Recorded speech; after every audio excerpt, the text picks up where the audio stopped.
Today I want to walk through my City Boy starter pack. So this is all the clothing and accessories that I consider to be real hallmarks of this style. If you're new here, City Boy is a term coined by Popeye magazine, which is a Japanese fashion and lifestyle magazine, and it's essentially a reimagination of Americana through a Japanese lens. So there are aspects of Western prep, there's a lot of like collegiate style stuff, skate culture, British and French workwear.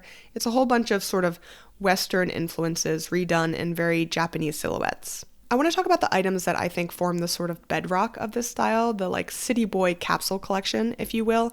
But I want to actually start off with talking about colors because I think there's a very specific color palette to this. The things I've been seeing over and over again are blues and greens, often together, so it'll be like a blue top and green pants. I have also seen a lot of white pants and beige pants, khaki specifically, plus jeans, lots of jeans, obviously. They have a real love for denim. And in terms of shoe color, there's a lot of brown, a lot of black, and some gray, especially if they're wearing New Balances. Obviously, this isn't to say that there's like no reds, no oranges, no yellows, no pinks. I'm just talking about broader trends. Oh, I left purple out. Honestly, I haven't seen a lot of purple either. I personally try to buy all my clothes secondhand, but I am going to talk about brands in this video. So what I actually suggest you do is if you like something from a specific brand, you should take the name of the item and plug it into eBay, plug it into Grailed, see if there are any online options that are used because they'll probably be cheaper and, it's better for the environment. Let's start off with pants. I'm not going to talk about the balloon shaped silhouette because I feel like I've gone over that a lot and given a lot of options in my last video, Dress Like You Live in Tokyo, so you can go back there and watch that if you need information about those. What I do want to talk about is Green Army fatigues and khakis. I see Green Army fatigues over and over and over again. They're the sort of like straight up and down green pants, cotton usually, and they have those like elongated rectangular pockets. I kind of feel like those pockets are the main thing that set them apart from like other pants. The pair I have are vintage, so they are real military pants, and you can find vintage military pants everywhere. I mean, eBay and Etsy have a bunch, but you also probably have a military surplus store somewhere in your area that carries them as well. But if you do want to buy a new pair, I have a couple of suggestions. The sort of classic one is the Stan Ray OG loose fatigue. And if you go on the Stan Ray website, they also have some other styles. So they have a slim cut, I think they have a taper, and then they have an even wider cut as well, I think called the fat pant. So if you do want a bunch of different styles, if you don't like the way one looks and you want a different one, Stan Ray does have some options. Stan Ray also sells khakis. Well, they also sell army fatigues in a khaki color, and they sell khakis. So pretty much every brand that I shout out in this section sells both green army fatigues and khakis in different styles. The next brand I want to talk about is Todd Snyder. They carry almost every item that I'm going to talk about in this video, and if you have the money, they're an expensive brand, you could probably buy every single thing from there, and I heard that they have really good quality stuff. So that's a good option if you're ever wondering where to buy any of these things. They probably carry it at Todd Snyder. In that vein, I couldn't actually find an exact replica of Green Army fatigues at Todd Snyder, but they did have these Japanese relaxed fit selvage chino and olive, which are a pretty good comp and a little bit more updated look, I would say, less vintagey. And they also had this garment dyed cargo pant in faded surplus. So they have things in this area. I know a lot of you guys are engineered garments fans. They have pants in this style. They are pretty pricey. So I think something a little bit more affordable is Orslo. They have a lot of different options, both pretty accurate, like Green Army fatigue replicas, and a whole lot of different khaki and chino options. Khakis I've talked about before. I think it's a really tough thing to buy and wear in a way that doesn't feel like a uniform. I just think that you want to go for something that has a little interest to it. Anything you can find that's a little bit wider, more balloon shaped, something that has interesting pleats, just so you're, distancing yourself a little bit from that uniform look. The next thing I want to talk about is striped shirts. It feels laughable to even talk about this. A lot of these items are so basic, it's like, why are we even discussing this? But I just think if you put them all together, you get a really cohesive style, and that's what's important. I wore striped shirts religiously for most of my life, specifically because I think my mom really likes striped shirts, and my godmother lives in Paris, and every time we would visit her, my mom would be sure to stock up on striped shirts, and we specifically would go to this store called Petit Bateau, which is a children's store, ostensibly, but they do have women's wear as well. And, don't let that stop you guys. If there's a size that fits you and it's women's wear, buy it. So a lot of the striped shirts I have are petit bateau. They are kind of a French cut, so usually a boat neck and then a little bit of a flare at the hem. But my partner has a striped shirt that's just from Uniqlo, and the stripes are a little thinner and it's, bigger and longer. I did some more research for you guys if you are looking for striped shirts. One of the very classics I saw is called Orcival, which is a French brand, and it seems like they've been around for a long time and they have a lot of different striped shirt options. Now that I think about it, the striped shirt is also a form of workwear because it's like a sailor's uniform, right? Another one I saw was at Muji that had a boat neck style. Comme des Garçons also makes striped shirts, but I don't really like the play ones, with the little insignia. They do have some other ones that I really liked that were a little funkier. So it was like one sleeve had a different variety of stripes than the rest of the body, which I liked. And then I saw also a bunch of Norse Projects striped shirts on the secondhand market. So you can check out those too. If we're talking about tops, we have to talk about oversized button downs. Again, very simple idea. The only specific thing about this is that they are oversized. They're generally a sort of like wide shape, especially at the bottom. They're not that traditional like skinny button down that are made to be tucked into pants. These are meant to be out. I would highly suggest thrifting your button downs, especially in-person thrifting, because the fit of a button down is in a lot of ways the most important thing. So you want to try these on. If you do want to buy a new button down, I did find this brand that I really liked called SH Shirt, and they just sell shirts. So I think it's a Japanese company, and I was reading the little about page. It's very cute. They say, its theme is USA from French point of view. I am surely particular about fabric and sewing. Moreover, the most important part is my own style. I'm a huge fan of shirt. I wear a shirt almost every day. It creates a new explanation of shirt. They have a couple of different shirt styles. They come in a couple of different colors. It's very simple. If you need a shirt, that's where you can go. Another brand to try is Graph Paper. I've been suggested them a couple of times. I think they are good because they have some t-shirt button downs, and they also have ones with a band collar. So that's another style to try. Moving down to shoes, there are a lot of loafers, and I personally don't want to talk about loafers. One, because I don't really wear loafers. I really don't believe that they are as comfortable or nearly as comfortable as sneakers are, and I prefer to be comfortable, so I wear a lot of sneakers. The other thing is, we've talked about loafers as like a fashion community for years now, very intensely. There are a lot of resources out there to help you guys find loafers.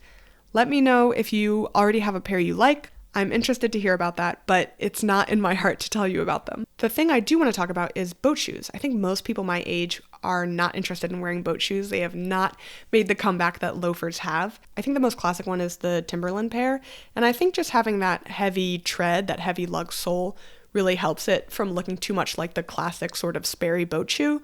But Sperry, funnily enough, has just done a collab, and those ones I really like. They have two that are a little similar to the Timberland style, and then they have two that are a little similar to the Clark style, and Clarks are also very big, but I do think I've been seeing Clarks in the general fashion world more so than boat shoes.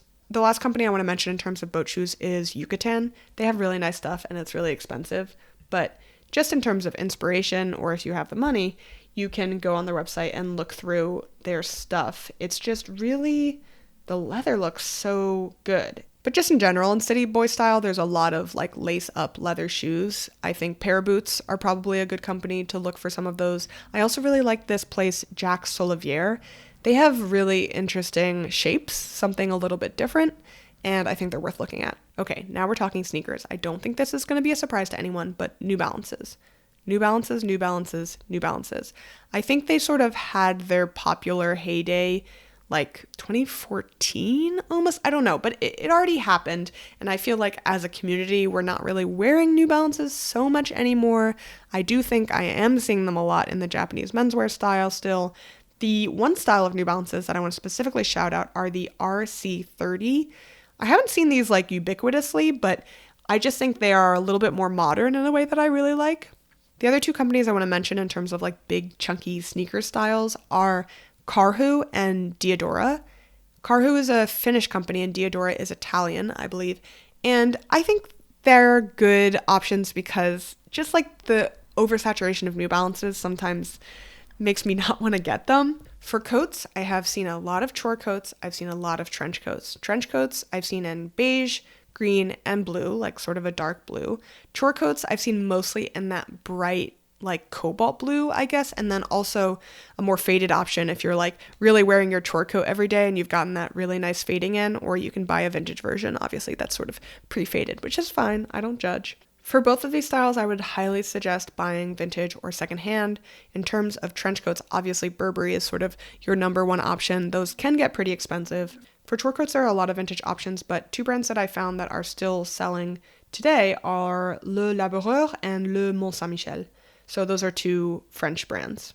There are also more modern brands that sell chore coats. Alex Mill has one, and Emiko Studios has one as well. Emiko Studios is interesting. I believe they make their clothes to order, and their chore coat is a little bit of a different style. So if you're looking for something a little bit more unique, they have this Ica waterproof raglan jacket. For trench coats, I wanted to specify that I've been seeing a lot more single-breasted than double-breasted, and with covered buttons too, so when they're buttoned up, they kind of just look like a big tent. Now, Namika is selling one. Obviously, they're a very expensive brand, but I've also seen some good ones at Studio Nicholson and an old version from Totem that they don't seem to be selling anymore, but there are, again, some on the secondhand market. Into accessories, I want to talk about bandanas. This is probably the number one accessory that I've seen people use to add a little bit of color, so like a pop of red or a pop of yellow through a bandana.